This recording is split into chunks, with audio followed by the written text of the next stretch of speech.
for such a thing in return, we'll give you that, and that alone. You see, and challenge them in court. So the debts are paid, and this is exactly how I would pay the debt if I was, Prime Minister of Ireland or President of the United States. Pay the debt. That's the point. Because here is an opportunity. This is I hate the phrase golden opportunity, but you know what I mean. This is an opportunity for any political leaders in Ireland right now that may be listening. They might be. You never know, or who may hear the podcast. Here's a chance to become a national hero. Well, the people have to back them.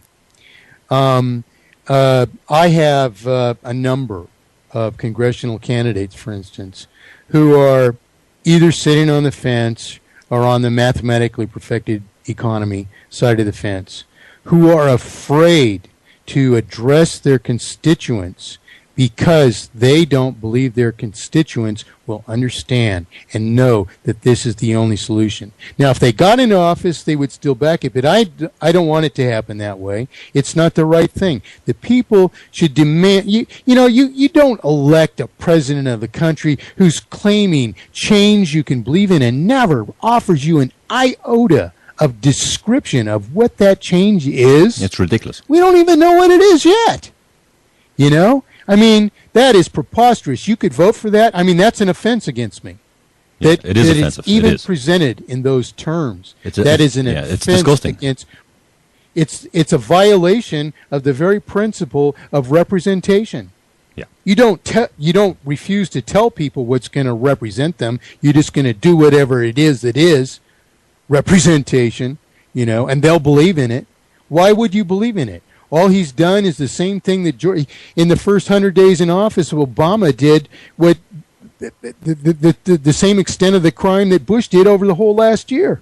And why? Because the artificial indebtedness multiplies at an ever-escalating rate, and it requires pouring money into the system at an ever-escalating rate. Are we ever going to pay this back? Well, if anyone claims we ever do, it will be a lie, because it's mathematically impossible. Bill Clinton claimed to balance the budget. He's another president. I got 8 Christmas cards from the Clinton family. How do you imagine that happened? Okay, and when he gave an early State of the Union speech, and he claimed he had accomplished something which before was thought to be mathematically impossible, that was a direct reply to a thesis that I had provided him, which didn't claim that it was mathematically impossible to balance the federal budget, but that it was mathematically impossible to pay off the debt, to solve the debt, and to maintain a vital circulation without incurring ever greater indebtedness. Well, now, President Clinton, aside from the obvious lies that we all know about, he still claims, he boasts that he presided over the greatest industrial expansion in modern history. What a preposterous lie. What is the evidence of that? This whole dot-com boom was an answer instead of another way for bankers to pour money into the circulation. So it ends up in their pockets, okay? But they keep pouring it into circulation by means that it can never be actually legitimately paid out. So they financed all these preposterous schemes, none of them which even offered products. In the end of the dot-com boom, long after it collapsed, its few survivors, even the most prominent ones, such as Amazon.com, hadn't even made a penny of profit yet. And that's the greatest industrial expansion in modern history? What a crock of crap. No, it's a lie. Yeah, it's just a lie. And so how do we listen to these things? And why did he say this? He'd accomplished something which before was thought to be mathematically impossible. Well, can I just interject with something? Budget. Okay. The news. Sorry, go. I just want to interject there for a second. Just for a second. Go ahead, say something, whatever it was. Well, it's just in relation to your news programs in America. I just wondered, when did that happen? That, for example, a news program in Ireland, the newsreader reads the news. They don't give opinion. They have no opinion over here. They just simply read the news. That's it. In America, you have all these pundits with opinions. And even the presenters, the guy reading the news, they have all these opinions. And their opinion the public seem to have been convinced that their opinion, that you must either adopt Bill O'Reilly's opinion or you must adopt, I don't know, whomever, When did that happen? Well, it happened a long time ago. It's always ridiculous. been this way, and the reason is the central banks own all the media. Why would one guy own every media in the country? And especially when news isn't even profitable. So That's not exactly an investment opportunity. And so why is it that I've actually had people disappear who talk to me about mathematically perfected economy in the news media? When you say I had disappear. a person, for instance, in the early 70s, I started calling two prominent Bay Area, San Francisco Bay Area, California papers. And I got channeled around, and I eventually arrived at a person. Her name was Susan Locke. And she was an incredible audience. She got it right off the bat and realized how terribly important this was. She promised to find me writers who would interview me and cover this. And anyway, 6 months went by and I never heard from her, and I called her back. And she was apologetic and confessed the strange difficulties that she was having. That there were guys who were willing to write about it, but management was sending down these just strange, rules and threats that, they dare not touch this with a 10-foot pole if they value their job and this kind of thing. And this goes on for 10 years, where she keeps calling me and I keep calling her, and she knows that we can do this, and she knows that something is really wrong with this paper. And the last time that I talked to her, we spoke for about an hour, and she was telling me that, it had actually become dangerous for her to talk to me, and we were going to have to do it on private time. And I was, fine with that. But in the middle of that, the phone just went dead. And I thought, I lost the connection or something, or she had an accident and pushed a button or something. And I called back, and her phone was disconnected in the offices of one of these papers. And I called back different departments of the paper asking for her, and was told immediately she was no longer there. Now, I've tried to get mathematically perfected economy, in the news media forever and everywhere that you can imagine. I mean, I've written, even the most incredible culprits, hoping that if they had a good philanthropist,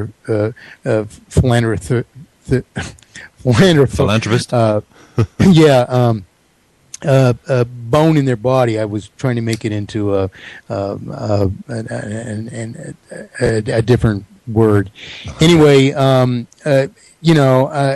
these guys are unaccountable, and they're covering up this crime.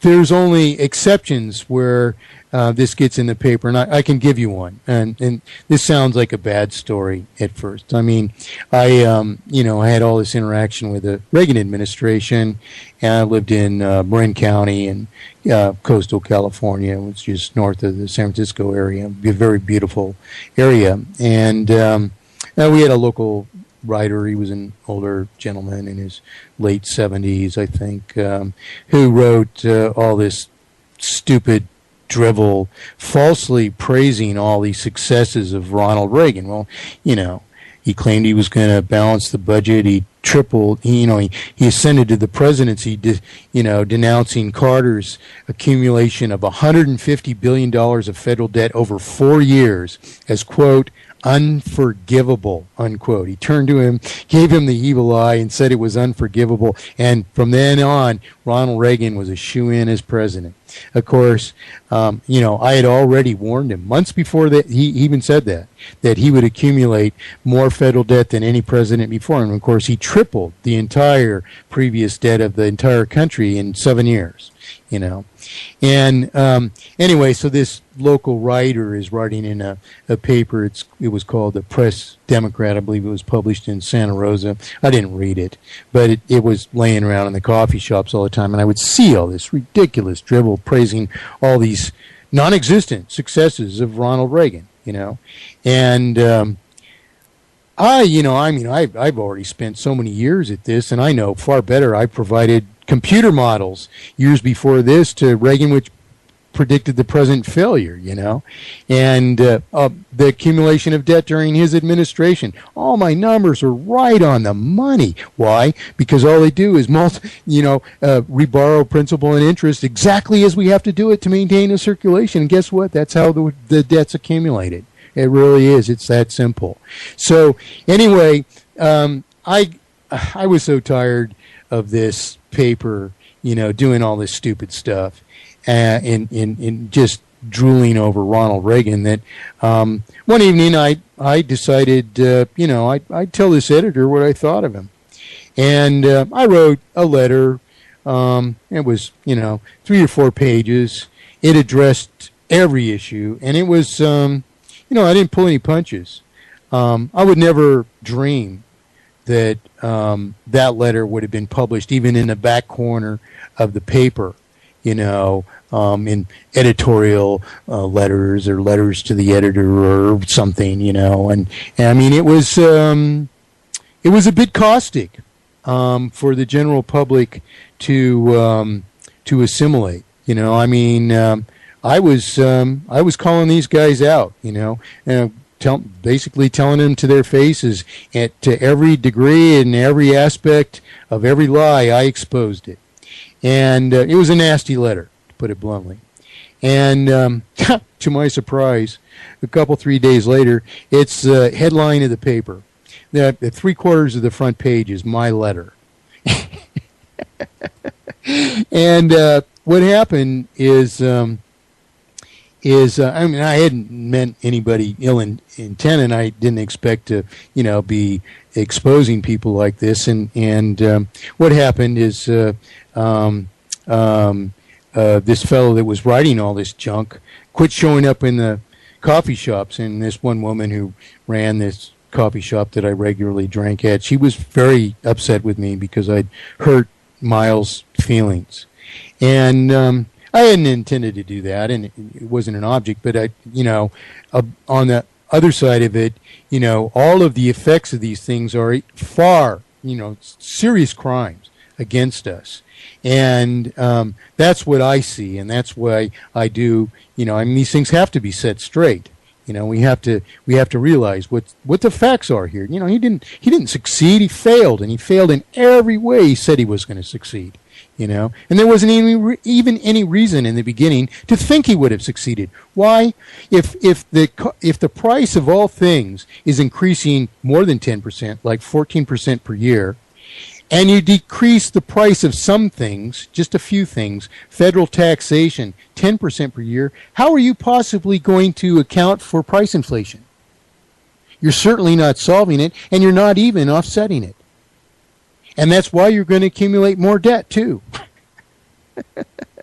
So, this was entirely preposterous. So, what happened is, 6 months went by, and I was having dinner with a friend in this restaurant in Tamales. The William Tell, they had, a really great prime rib there, and, we played volleyball team, and we'd have dinner and stuff, and we're having dinner, a friend and I, at this one table, and I noticed this writer is sitting a few tables away from us, and I'm explaining mathematically perfected economy to this friend. He's a new friend. He's a boyfriend of this lady that I know. And anyway, Roger is intently listening, but I see that Miles, this author, is intently listening too.